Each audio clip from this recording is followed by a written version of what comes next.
CNN and Jim Acosta's fight for White House access isn't over.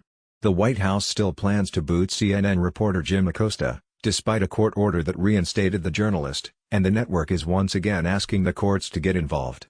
A judge temporarily Acosta's press pass last week and told both sides to reach a settlement, one the White House said it has no interest in reaching.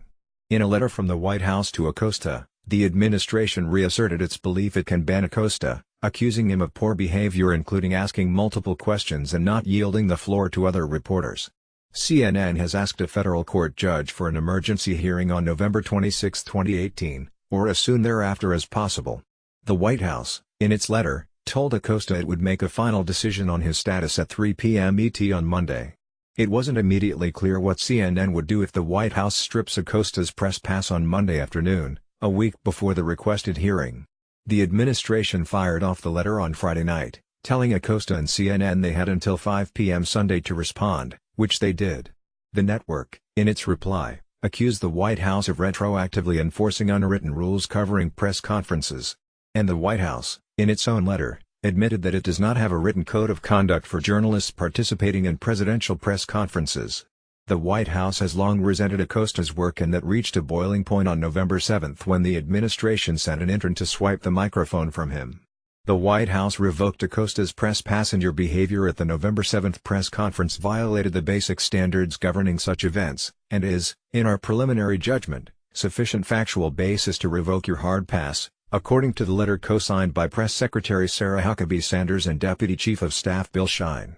While this is our preliminary decision, we would be pleased to consider any material you would like to submit in response to it, according to the letter, which praised President Trump and claimed the White House bends over backward to be open. As you know, President Trump has provided an extraordinary amount of access to journalists to ask questions, while operating an extremely open and transparent White House, according to Sanders and Shine, a former Fox News executive. CNN said in a statement on Monday that the White House stance is an attack of basic freedom of expression. "The is continuing to violate the First and Fifth Amendments of the Constitution," the network tweeted. "These actions threaten all journalists and news organizations.